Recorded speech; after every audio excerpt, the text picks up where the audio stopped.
Friends, नमस्कार, धन्यवाद। इस YouTube चैनल के माध्यम से उन सारे मार्केटिंग टीम को मैं सलाह देना चाहूँगा, एडवाइस करना चाहूँगा।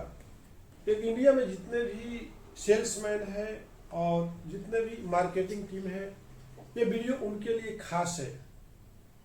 और मैं मिथिलेश चौधरी एक ऐसा बंदा हूँ जो मल्टी वीडियो लेकर के आता हूँ। सामाजिक, कानूनी, देवपाच, फूड से रिलेटेड, हेल्थ से रिलेटेड, बिजनेस से रिलेटेड। और आज फिर हम आपको ये वीडियो ला रहे हैं कि बिजनेस करें तो करें कैसे। तो आप कोटेशन देंगे, आपके पास इंक्वायरी आएगी तो आप कोटेशन दोगे तभी बिजनेस आगे बढ़ता है। तो आप कोटेशन कैसे दोगे? अगर मान लीजिए आपके पास इंसुलेटिंग रबर मैट की इंक्वायरी आती है। इंसुलेटिंग मैट का जो स्पेसिफिकेशन होता है IS 15652 2006। तो इसमें इंसुलेटिंग मैट का मतलब होता है कि safety is important for your life. कोई भी इंडस्ट्री में जाते हो तो आपको सेफ्टी बहुत जरूरी होता है। चाहे पैनल बोर्ड, जहाँ हर इंडस्ट्री में पैनल बोर्ड रहता है, और जहाँ पे बड़े बड़े पावर प्लांट रहते हैं वहाँ पे बहुत सारा वोल्टेज रहता है, फ्लोर के ऊपर अर्थिंग आता है, बारिश होती है, तो वहाँ पे काफ़ी लोगों को सेफ्टी रखना पड़ता है।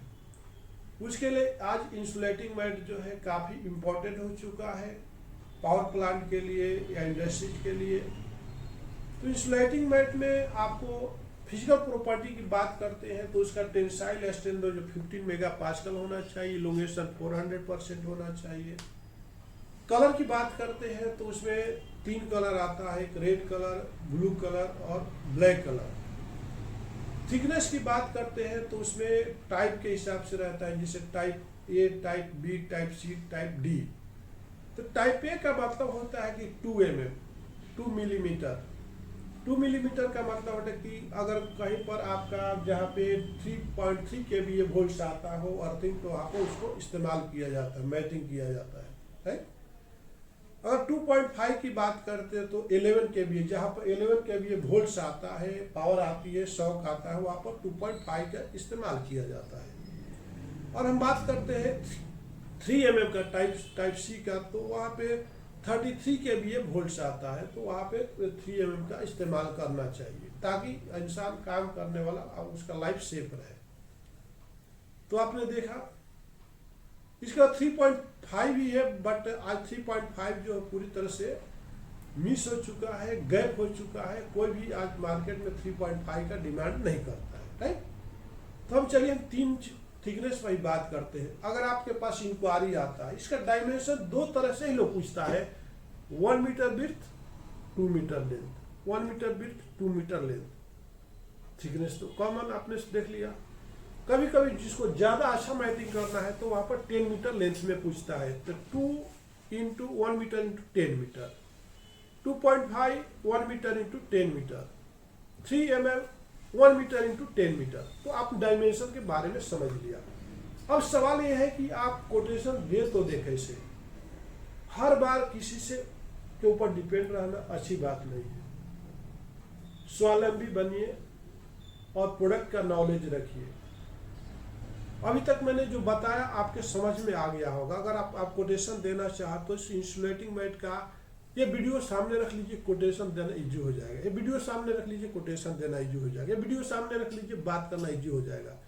तो ये वीडियो कोई मामूली वीडियो नहीं है और कोई वीडियो पर बोलने वाला भी कोई मामूली आदमी नहीं है। 25 ईयर्स का एक्सपीरियंस लिया है और जमीन से पैदा होकर के अभी तक यहाँ आपके सामने बैठा है। तो आपको बताना चाहूंगा कि आपको थिकनेस इंटू प्राइस नोट कीजिए। जो भी थिकनेस है उसमें 240 से मल्टीप्लाई कर दीजिए। कितना से? जैसे 2 mm है आपके पास, 2 mm है तो 2 इंटू 2 इंटू 240 तो हो गया आपका 480 रुपीज पर स्क्वायर मीटर। बात समझ में गया? आपको कुछ भी नहीं करने का, कहीं दिमाग ही नहीं लगाना है। आपको करना क्या होगा, जितना थिकनेस रहेगा मल्टीप्लाई 240 से कर दीजिए। जैसे 1 किलो चावल का कीमत 50 रुपया है तो 2 किलो चावल की कीमत 100 रुपया होता है, मल्टीप्लाई ही करना होता है। तो फिर आपको कोटेशन देने में इतना कंफ्यूज क्यों? आखिर आपको तकलीफ क्या? बात समझ गया? तो everything is clear. You take first your thickness, you know the thickness. What thickness required is the customer. Thickness multiplied by 240 rupees per mm. 240 rupees per mm. Will come the per meter square is a price. Everything is clear? फिर से आपको repeat कर देना चाहिए. मान लीजिए 2 mm चाहिए customer को, तो आप 2 इंटू 240 कर लीजिए, लिख लीजिए, तो 480 rupees per square metre rate हो गया. अब जितना इसको मीटर चाहिए आप डाल दीजिए, ऑटोमेटिक आ जाएगा. अब मान लीजिए 2.5 mm है, तो आपको दूसरे से पूछने की क्या जरूरत है? तो 2.5 इंटू 240 कर दीजिए, तो 600 रुपीज पर स्क्वायर मीटर हो गया. अब कितना स्क्वायर मीटर पूछ रहा? 100 मीटर, 10 मीटर, तो मल्टीप्लाई होते जाएगा. अगर 10 मीटर बोले तो 6000 हो गया. राइट? उसके ऊपर आपको 18% जीएसटी लगाना पड़ता है, जो जीएसटी नॉर्म्स के हिसाब से. राइट? अब हम बात करते हैं कि 3 mm का भी. जैसे 3 mm है तो 240, 3 mm थिकनेस इंटू 240, तो 720 हो गया. 7 आप कितना मीटर पूछता है उतना मल्टीप्लाई कर दीजिए, ऑटोमेटिक आप वो कोटेशन आ गया. क्लियर? आपको कहीं पूछने की जरूरत नहीं. ये कभी भी आपको जरूरत पड़ती है, वीडियो आप देख लीजिए. कोटेशन देने से पहले आपको कोटेशन किसी से पूछने की जरूरत नहीं. अब यह है कि जैसे आपके फैक्ट्री से ट्रांसपोर्ट तक डालने के लिए कितना डिस्टेंस है, तो आपको ये ध्यान देना चाहिए कि अगर 1 टन तक माल है और सराउंडिंग 3 किलोमीटर डिस्टेंस है, तो आपको 400 से 500 किलोमीटर आपको लोकल ट्रांसपोर्ट डालना चाहिए. जिस तरह से आज 96 रुपये डीजल का रेट है, 120 रुपये पेट्रोल है, तो कोई भी गाड़ी डीजल से ही चलेगी. और उसका जो मेन पावर है, जो ड्राइवर है, उसका सैलरी 18 से 25,000 रुपया तो उसकी सैलरी होती है महीने की. क्योंकि उसके पास कोई बाथरूम नहीं रहता है. रास्ते में गया था 2 फिंगर के लिए उसको पैसे देने पड़ेगा, बाथरूम के लिए पैसे देना पड़ता है. और बाथरूम रास्ते में आ गया भी तो उसको एक बोतल लेकर के जंगल में जाना होता है. तो इतना स्ट्रगल करके, इतना सर्विस दे करके अगर उसको पर डे 1000 रुपीज का इनकम नहीं होता है, तो ड्राइविंग करना बेकार है सर. आप एसी में बैठते हो, बाथरूम सामने रहता है, पीने का पानी रहता है, लेकिन वो ड्राइवर आपके लिए, वो ट्रांसपोर्ट आपके लिए इतना मेहनत करता है ना. उसको बाथरूम रहता है, तो पीने का पानी रहता है, वही गर्म पानी पीता है, वही गर्म हवा खाता है, और ऑटोमेटिशियन से अपने जान को जोखिम में डाल करके उससे ज्वालामुखी में जो भी रोड पर चलते रहता है, किधर भी उसकी आंखें भटकी, सावधानी हटी तो दुर्घटना घटी. इतना रिस्क लेकर के आपका सर्विस देता है, तो उसकी पगार क्या होनी चाहिए? बात समझ आ गया? तो transport is a heart of the business. Transport is a heart of the business. Next video में मैं लेके आने वाला हूं. Transport is a heart of the business. Transport जो होता है एक बिजनेस के लिए एक दिल होता है, हार्ट होता है. अगर वो धड़कना बंद हो गया तो समझो कि शरीर का मतलब ही खत्म हो गया. और जिस दिन ट्रांसपोर्ट बंद हो गया तो बिजनेस पूरी तरह से खत्म. आज तो यही वजह है, जब रेनी सीजन आता है तो बिजनेस बंद क्यों हो जाता है? रेनी सीजन आता है तो बिजनेस कभी सोचे हो घर में बैठ के? जब आपको ऑफिस से आने में बारिश की वजह से इतनी तकलीफ होती है, तो ट्रांसपोर्ट वाले को मटेरियल बारिश रेनी सीजन में ले जाने में, कहीं पर पानी गिर रहा है, कहीं पर रोड कट गया है, कहाँ पर गाड़ी गिरा देगा, कुछ पता है? इसलिए आज जब तक रेनी सीजन आता है बिजनेस पूरी तरह से ठप हो जाता है. उसका रीजन क्या है कि ट्रांसपोर्ट पूरी तरह से डिस्कनेक्ट हो जाता है. ओके, तो आपको ये सारी चीजें समझनी चाहिए.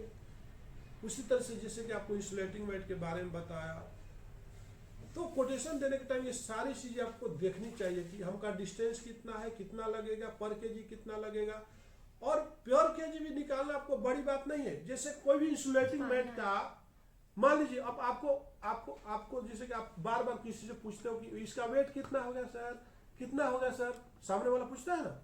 अगर मैं 10 मीटर लेता हूं तो इसका वजन कितना आएगा, ट्रांसपोर्टेशन कितना. आप फिर उसको आप चकाचौंध होने लगते हो, लगता कि कितने वोल्टेज का लाइट आपकी आंखों के सामने आ गई, और बुरी तरह से आप कंफ्यूज हो जाते हो कि वेट कैसे बताए, वेट कैसे बताऊं. तो आपको बता देता हूं, हर एक पदार्थ का, हर वस्तु का एक डेंसिटी होता है, क्या हो, स्पेसिफिक ग्रेविटी होता है। तो कोई भी अच्छा प्रोडक्ट आएगा इंसुलेटिंग में, तो उसका 1.3 डेंसिटी पकड़ लीजिए। जैसे मान लीजिए 2 mm है, तो 2 लिखिए, 2 इन thickness into 1000 into 1000 into 1.3 divided by 1000 आप करते हो तो 2.6 kg जो है आपका पर मीटर आ गया, राइट। अगर 2 mm हो तो 2.6 kg, तो 2.5 पकड़ते हो तो 2.5 into 1000 into 1.3 specific divided by 1000, तो 3.2 kg आपका 2.5 आ गया। आगे बात करते हैं कि 3m, 3 in thickness into length into width into specific gravity divided by 1000, तो ये जो आएगा ग्राम में आएगा। तो 3 mm का मतलब 3.9 kg पर स्क्वायर मीटर। तो आपको कुछ कंफ्यूज है, अभी भी आपको डाउट है?